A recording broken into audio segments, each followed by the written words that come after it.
Hello बच्चों, कैसे हैं आप सब? नमस्ते। देखिए, आज हम गुरुत्वाकर्षण चैप्टर के अंतर्गत कुछ टॉपिक डिस्कस करेंगे, जिसके अंतर्गत गुरुत्व बल या ग्रेविटी, पृथ्वी का गुरुत्वीय त्वरण तथा पृथ्वी का गुरुत्वीय त्वरण समझने के बाद हम जानेंगे कि पृथ्वी तल से ऊपर जाने पर पृथ्वी का गुरुत्वीय त्वरण किस प्रकार बदलता है या उसमें क्या परिवर्तन होता है।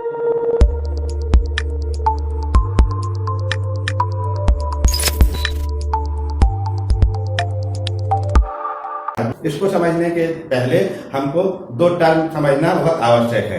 पहला तो ये गुरुत्व बल, दूसरा पृथ्वी का गुरुत्वीय त्वरण। जब हम ये दो समझ जाएंगे तो इसको समझने में बहुत आसानी होगी और आगे के कई टॉपिक को समझने में भी हम कोई समस्या नहीं होगी तथा कोई प्रश्न लगाना है, जैसे कोई आंकिक प्रश्न है, न्यूमेरिकल्स हैं या अन्य जो एग्जाम में है कॉम्पिटिटिव, उसमें आने वाले प्रश्न हैं, उनको समझने में थोड़ा आसानी होगी। तो आइए हम समझते हैं ग्रेविटी। ग्रेविटी क्या है? ग्रेविटी या गुरुत्व तो न्यूटन के गुरुत्वाकर्षण नियम के अनुसार गुरुत्वाकर्षण बल वह आकर्षण बल है जो किन्हीं भी दो पिंडों के बीच में लगता है। यदि इनमें से एक पिंड पृथ्वी हो जाए तो इस गुरुत्वाकर्षण बल का नाम ही गुरुत्व बल हो जाता है। तो बल बार बार न लेके इसका नाम कह देते हैं, इसी गुरुत्वाकर्षण का नाम ही गुरुत्व हो जाता है। तो क्या समझे हम?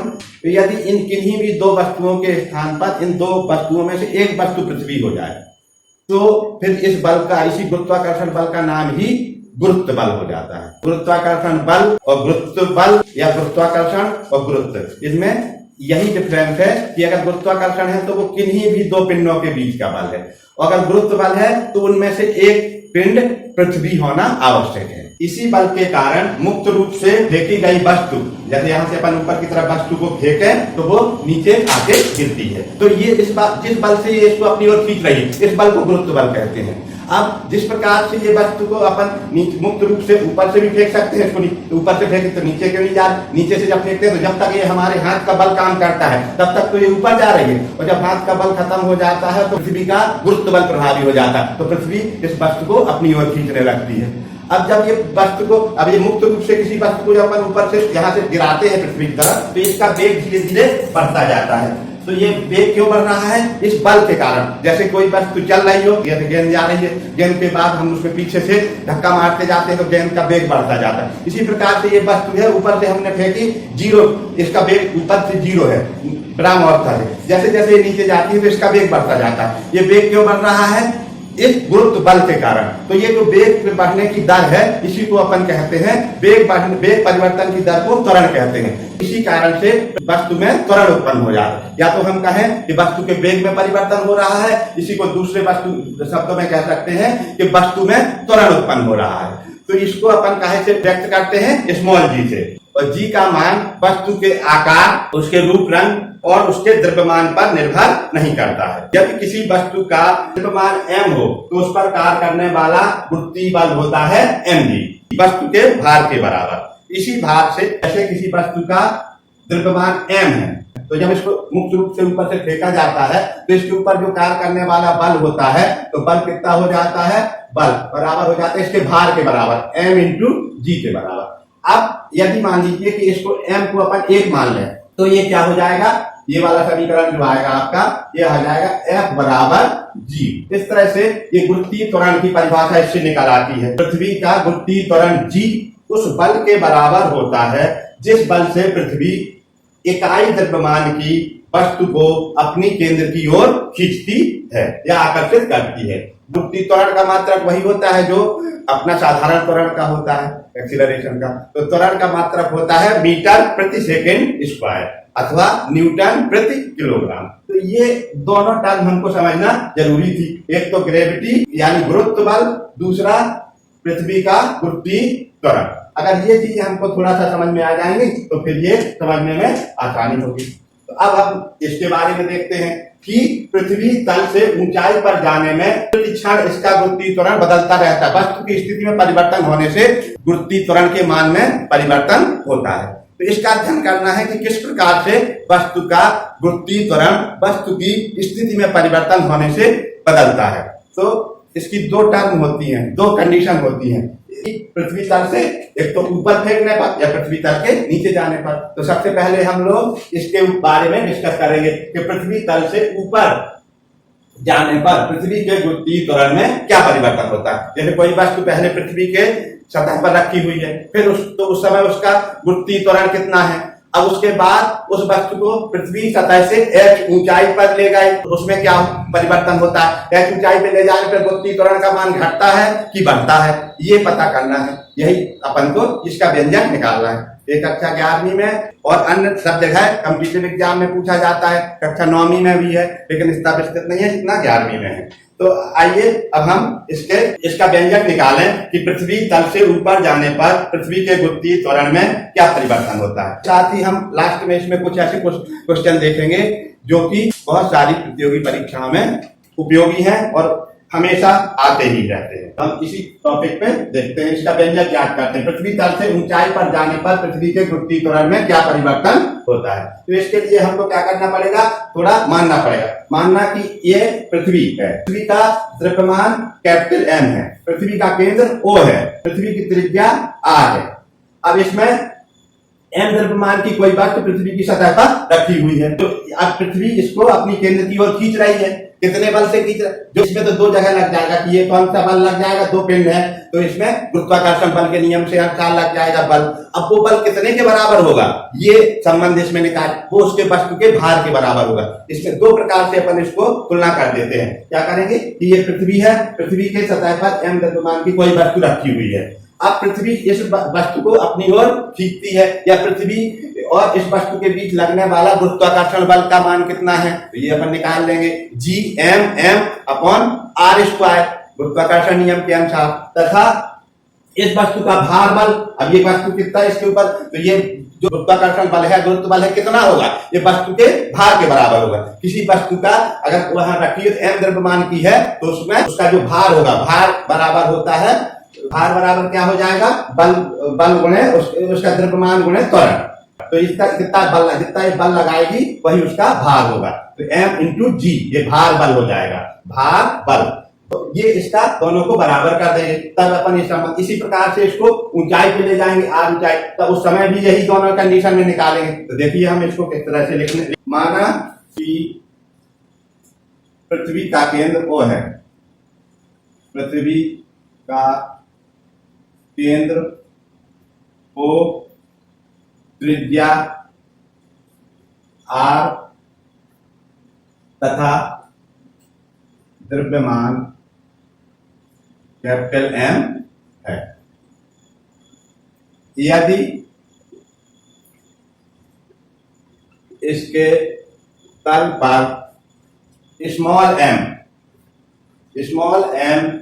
द्रव्यमान की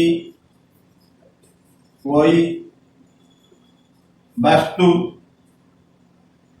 या पिंड स्थित है तो न्यूटन के गुरुत्वाकर्षण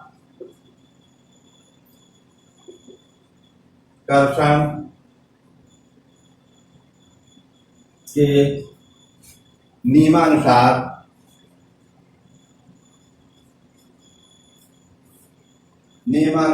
इस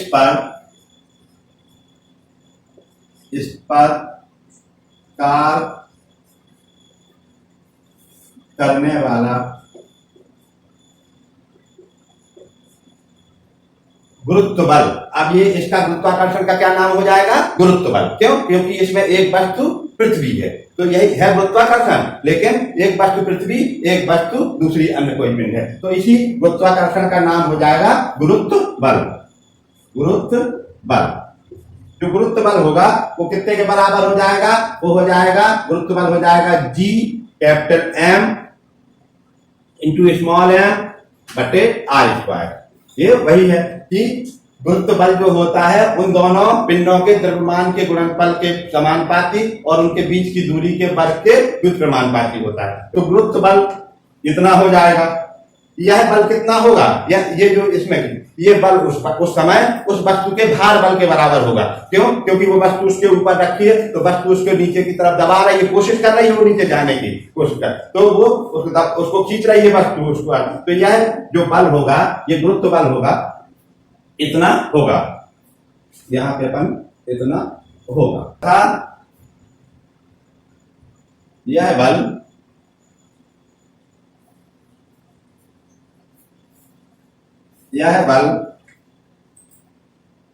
उस पिंड या वस्तु के भार के बराबर। भार कितना हो जाएगा? भार हो जाएगा वस्तु का m इंटू जी। भार कितना हो? भार के बराबर होगा, भार के बराबर। यही बस ये इसको समझने की चीज है कि जो गुरुत्व बल है वो कितने के बराबर। ये तो न्यूटन के नियम के अनुसार हो गया कि उसके इतना बल लगना चाहिए। अब इस बल का परिमाण कितना हो, या बल ये कितना लगेगा, तो वो अगर कोई वस्तु m द्रव्यमान की वस्तु रखी हुई है और पृथ्वी की सतह पर यहाँ पर गुरुत्वीय त्वरण का मान कितना है, g है, तथा इसमें अपन को पृथ्वी की सतह पर गुरुत्वीय त्वरण का मान कितना है, g है। यहीं पे जब अपन ने ये माना था कि पृथ्वी का केंद्र O है, त्रिज्या R है तथा द्रव्यमान m है। इसके तल पर m द्रव्यमान की कोई वस्तु या पिंड स्थित है तो न्यूटन के गुरुत्वाकर्षण नियम के अनुसार इस पर कार्य करने वाला गुरुत्व बल कितना होगा, Gm_m/r² होगा। अब यह जो Gm_m/r² है वो कितने बल के बराबर होगा, क्योंकि m द्रव्यमान की कोई वस्तु पर रखी हुई है पृथ्वी पर उस किसी बिंदु पर। अब उस बिंदु पर पृथ्वी की सतह पर गुरुत्वीय त्वरण का मान g है तथा पृथ्वी की सतह पर गुरुत्वीय त्वरण का मान क्या है, g है। ये वाला अगर अपन ये लिखते हैं mg भार के बराबर, भार बल mg के बराबर होगा, जहां पर g, जहां g क्या है, जहां g स्मॉल g पृथ्वी के तल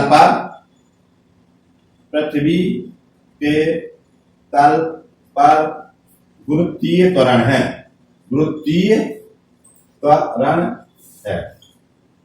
बल बराबर होता है द्रव्यमान गुणे त्वरण, बल बराबर होता है द्रव्यमान गुणे त्वरण। उसी के कारण से ये बल लगाएगी वस्तु अपनी उसके केंद्र की ओर जाने के लिए, तो ये उसी बल से इसको खींच रही है। वो तो कितना बल लगाएगी, उसके भार के बराबर, तो भार बल हो जाएगा m इंटू जी। तो हम इन दोनों को तुलना कर देंगे, इसके दोनों की, तो इसमें हो जाएगा अतः mg इज इक्वल टू या बराबर g capital M small m upon r²। इसको चाहते तो अपन दो समीकरणों के रूप में भी लिख सकते थे कि एक गुरुत्व बल F बराबर इतना, उसको संतुष्ट करने वाला दूसरा बल F बराबर mg, और दोनों की तुलना कर देते। तो इसको इतना बता दिया गया है यहाँ पर कि इसको अपन माने कि जो इसमें कार्य करने वाला गुरुत्व बल है Gmm होगा, ये कितने के बराबर होगा, यह बल उस पिंड के वस्तु के भार के बराबर होगा, यानी इन दोनों की तुलना कर सकते हैं अपन। तो अतः mg बराबर हो जाएगा Gmm अपॉन r², जहां पर g क्या है, पृथ्वी के तल पर गुरुत्वीय त्वरण है, तथा कैपिटल जी क्या है, सार्वत्रिक गुरुत्वाकर्षण नियतांक है। कैपिटल M क्या है, पृथ्वी का द्रव्यमान है।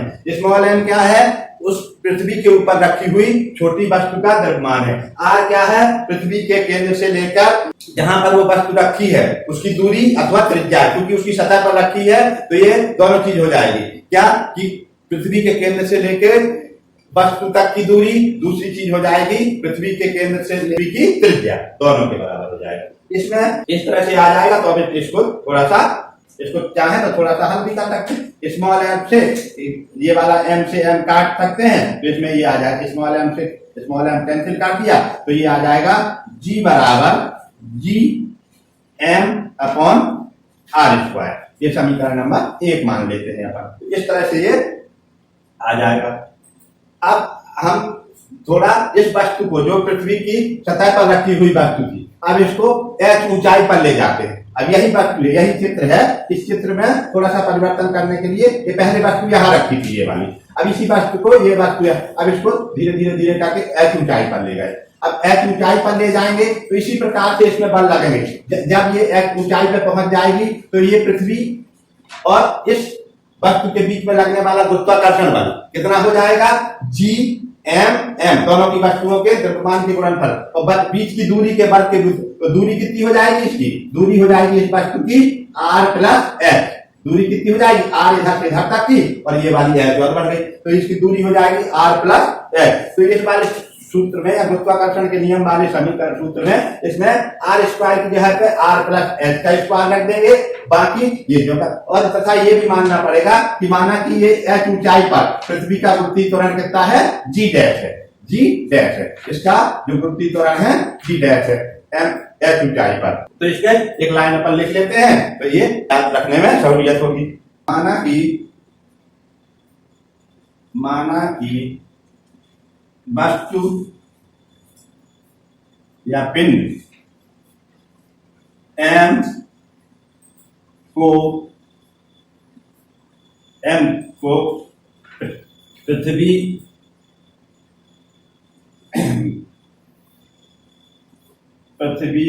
तल से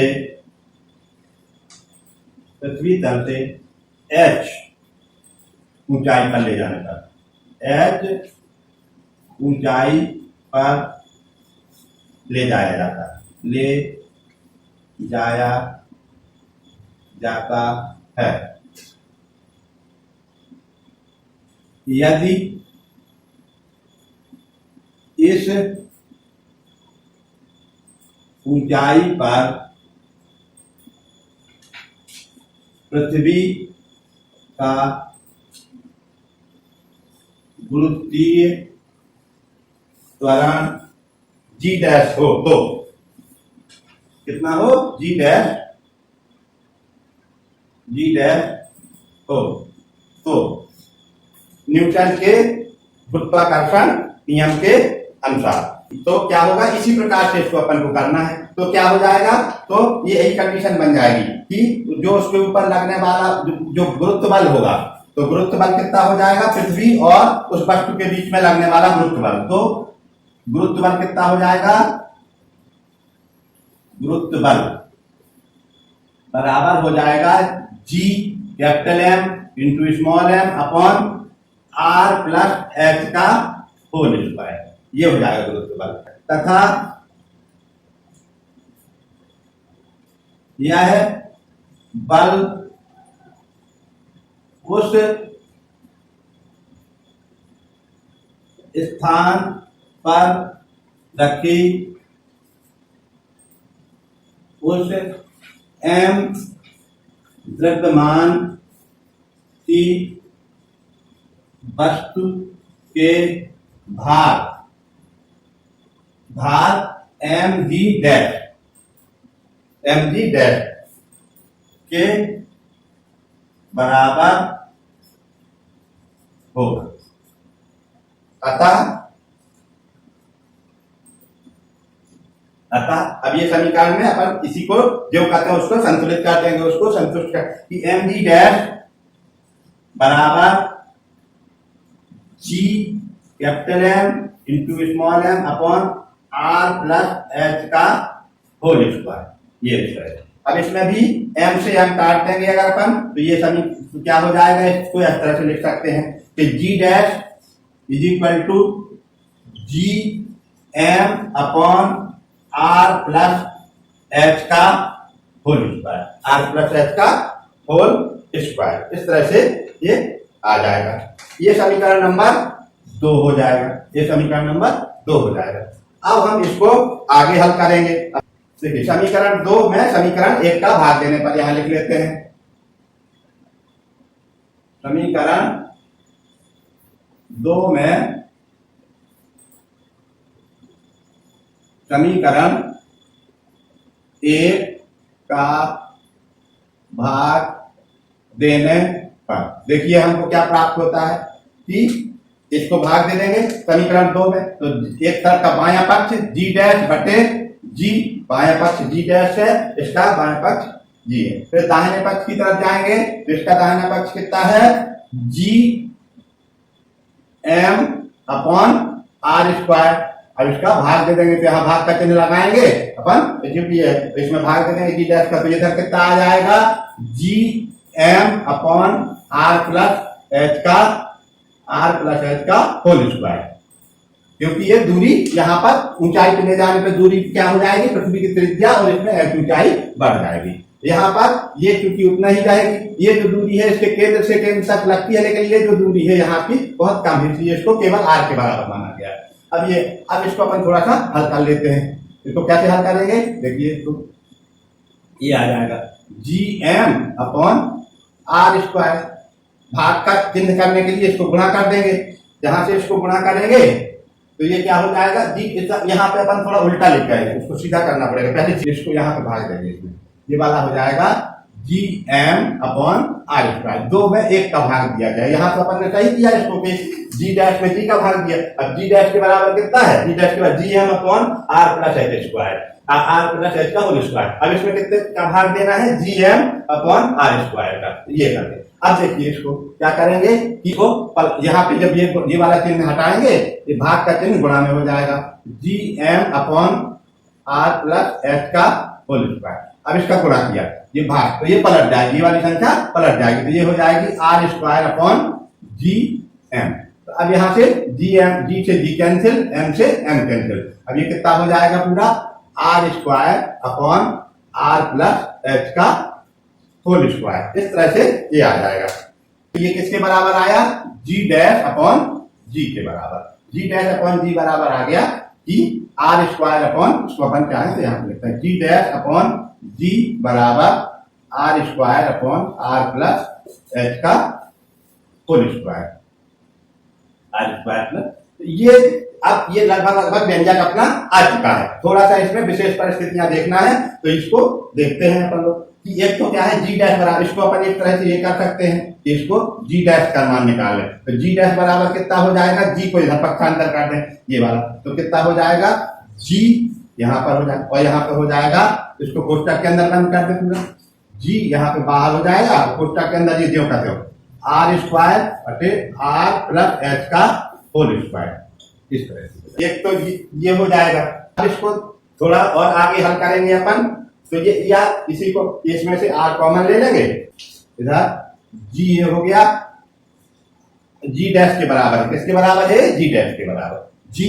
अब ये है कि ऊपर तो है ये आर स्क्वायर, अब इधर पे अपन क्या करेंगे, इधर नीचे आर कॉमन लेंगे, आर कॉमन लेंगे तो क्या हो जाएगा, आर स्क्वायर बाहर आएगा, तो यहाँ पे कितना बचेगा, 1 बचेगा, और इधर पे कितना बचेगा, एच बटे आर हो जाएगा ये, तो यहाँ पे घात हो जाएगी इसकी 2, तो ये अब अपन ये यहाँ से कॉमन लिया अपन ने, आर बाहर लेंगे तो आर बाहर ना आके आर की क्योंकि घात है तो आर स्क्वायर बाहर आएगा, दूसरी चीज आर जब अपन ने लिया तो आर से आर का भाग हुआ, तो ये यहाँ से और एच बटे आर आ जाएगा, यहाँ पे ये घात जो की त्यों बनी रहेगी। अब इससे ये वाली चीज कट जाएगी, आर स्क्वायर से आर स्क्वायर कट जाएगा, तो G डैश बराबर आ जाएगा G अपॉन, अब G इंटू 1 बटे R plus 1 plus H upon R की घात 2, इस तरह से आ जाएगा ये, तो G बटे, या इसी को लिख सकते हैं G बटे 1 प्लस एच अपॉन आर की पावर 2, एच की घात 2। अब इससे ये पता चलता है कि G डैश का मान ऊपर जाने में क्या हो जाएगा, कम, क्योंकि G में किसी चीज का भाग दिया गया है, तो इस G से उसका मान क्या हो जाएगा, कम हो जाएगा।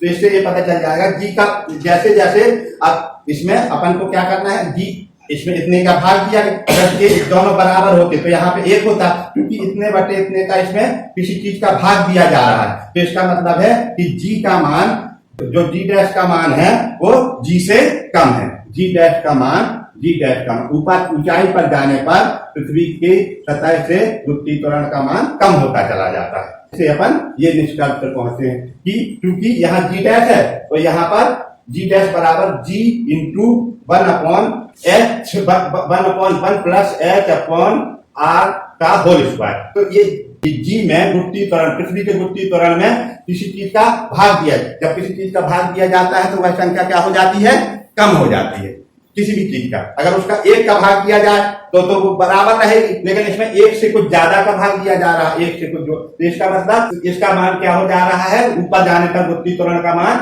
कम हो रहा है। तो इससे हम निष्कर्ष में निकलेंगे कि G dash is less than G, यानी पृथ्वी की सतह से ऊपर जाने पर गुरुत्वीय त्वरण का मान कम होता है। देखिए इसको इस तरह से अपन जानेंगे। तो जैसे जैसे हम पृथ्वी सतह से ऊपर जाएंगे तो गुरुत्वीय त्वरण का मान घटता चला जाएगा। यदि हम उपरोक्त सूत्र में, इसी सूत्र में जैसे जी डैश है, जी डैश बराबर, ये तो जी डैश बराबर जी अपॉन, या जी इसको इस तरह से लिख सकते हैं जैसे अपन ने लिखा था अभी, जी इसको 1 upon 1 plus H upon R का होल स्क्वायर, ये लिखा। ये तो इसका हो जाएगा व्यंजक का मान। अगर मान लो व्यंजक अपन को निकालना है तो इस तरह से हो जाएगा व्यंजक का मान, या फिर इसको थोड़ा और अपन आगे बढ़ा लेंगे तो व्यंजक यही आज समाप्त हो जाएगा। लेकिन फिर उसके बाद कुछ एक्सेप्शनल क्वेश्चन आएंगे तो उसको देख, तो अपन एक बार और इसको देख लेते हैं व्यंजक कैसे समाप्त करना है, व्यंजक कहां तक हल करना है। अगर केवल व्यंजक पूछा जाता है तो इसको यहीं तक हल करना है। अब इसको जैसे ये लिखा हुआ है जी डैश इंटू जी, अब ये जब इसकी घात को ऊपर ले जाएंगे तो ये पूरा, तो ये हो जाएगा 1 प्लस एच अपॉन आर की घात -2, इस तरह से व्यंजक आ जाएगा। अब क्योंकि पृथ्वी की त्रिज्या की तुलना में जो ये ऊंचाई है बहुत कम है, h is less than r, यानी कि h की ऊंचाई जो अपन ने ये इतनी ऊंचाई 4 से 10 मीटर जितना ले गया तो ये 6400 किलोमीटर की तुलना में बहुत कम है। पृथ्वी की जो त्रिज्या है उसकी तुलना में बहुत कम है। तो फिर इसको ये जो व्यंजक आ जाता है इसका थोड़ा सा ये 2 का गुणा यहाँ हो जाता है द्विपद प्रमेय से, तो द्विपद प्रमेय से, तो ये इसका तो द्विपद प्रमेय से, द्विपद प्रमेय से क्या हो जाएगा, इस वाले समीकरण को अपन इसको करेंगे यदि इतना है कि h is less than r, तो द्विपद प्रमेय से ये वाला g डैश बराबर कितना हो जाएगा, g डैश बराबर g इंटू 1 माइनस 2, ये वाला 2 की घात आगे आ जाएगी 2h upon r, 2h upon r। अब इसी को इसको ये हो जाएगा अंतिम स्थिति में फाइनल व्यंजक की इसमें। अब देखिए इसमें देखिए कि कितना मान कम होगा। अब एक यहाँ पे बहुत अच्छी चीज आ गई कि जी डैश बराबर जी कोष्टक 1 माइनस 2h अपॉन r, तो ऊंचाई पे जाने पर कितना मान कम होगा, देखिए तो कितना मान कम होगा, पृथ्वी तल पर पृथ्वी की इसकी कितनी है त्रिज्या, गुरुत्वीय त्वरण जी है। अब जी में तो जी में से -2hg अपॉन r, कि अगर जितनी कहीं पर ले जाएंगे इसको अगर थोड़ा सा अपन और खोलें, इस वाले समीकरण को थोड़ा और खोलते हैं तो देखो इससे ये समझ में आएगा अपने कि जी डैश बराबर G into 1 minus 2h upon r, ये इस तरह से। तो आप इसको अंदर गुणा करते हैं, अगर देखिए जी डैश बराबर जी माइनस 2gh अपॉन r, तो यहां से देखिए कि जो कमी आएगी वो कितनी आएगी, अब ऊंचाई पे ले जाने पर जी के मान में संख्यात्मक मान, ऊंचाई पे ले जाने पर वस्तु के जो पृथ्वी का जो गुरुत्वीय त्वरण है उसके मान में कितने की कमी आएगी, देखिए जी में से इतना घटाया गया है कि जी डैश ऊपर जाने पर जो गुरुत्वीय त्वरण है कितना कम होगा, इतना कम होगा, कितना कम होगा 2gh अपॉन r। तो ये टर्म है कि इतना जितनी ऊंचाई पे अपन लेते जाएंगे तो 2gh अपॉन r इतना घट जाएगा। यहां से निकल के आता है ये वाले सूत्र से, आपके ये वाले सूत्र से कि अगर अपन ऊपर पे जितने भी ऊपर पे ले जाते हैं तो उस बिंदु पर जी डैश का मान यानी ऊंचाई पर जाने पर गुरुत्वीय त्वरण का मान कितना घटेगा, 2gh अपॉन r, इसका अंदर गुणा कर दिया, यहाँ जी हो जाएगा ये करके, तो ये यहाँ पे आपने देख लिया कि ये जी का मान का गुणा यहाँ किया तो जी डैश माने ऊंचाई पे जाने पर गुरुत्वीय त्वरण में कितना मान है, तो कितना हो जाएगा, पृथ्वी तल पर गुरुत्वीय त्वरण का मान उसमें से इतना घट जाएगा, कितना घटेगा 2gh अपॉन r। तो ये कभी जो आंतरिक प्रश्न आएंगे उसमें आप सीधे लिख सकते हैं कि 2gh अपॉन r से ये सवाल हल कर सकते हैं कि ये कितना घट गया आपका, तो ये घटा केवल 11वीं तक के लिए तो ये यहाँ तक पूरा हो जाता है, जहां से यहाँ तक आ गया तो ये व्यंजक पूरा, फिर उसके बाद कॉम्पिटिटिव एग्जाम के हिसाब से चीज इतना हो जाएगा। अब 1-2 कंडीशन इसकी थोड़ी सी और देख लेते हैं हम। अगर जो ऊंचाई है, ये जो ऊंचाई है h का मान, जैसे ये ऊंचाई है, ये पृथ्वी की त्रिज्या r है, अब इसको यहाँ से r ऊंचाई तक ले जाए, जितना ये त्रिज्या है इतनी ही ऊंचाई, यानी h बराबर r हो जाए, h बराबर r हो जाए, तो h की जगह पे r रख देंगे इसमें समीकरण में। फिर देखिए किस तरह से ये आता है, तो ये जो समीकरण अपन ने यहाँ पे निकाला था, तीसरा नंबर का समीकरण, इसको मान लिया जाए, ये वाले समीकरण को मान लीजिए कि तीसरा नंबर का समीकरण मान लिया जाए। तो समीकरण 3 में, और इस समीकरण को 4 मान लिया जाए, ये वाला समीकरण 4 हो जाएगा। तो समीकरण 3 में h के बराबर r रखते हैं, समीकरण 3 से, समीकरण 3 यहां पे ले लेते हैं अपन। समीकरण 3 कौन सा है? g dash is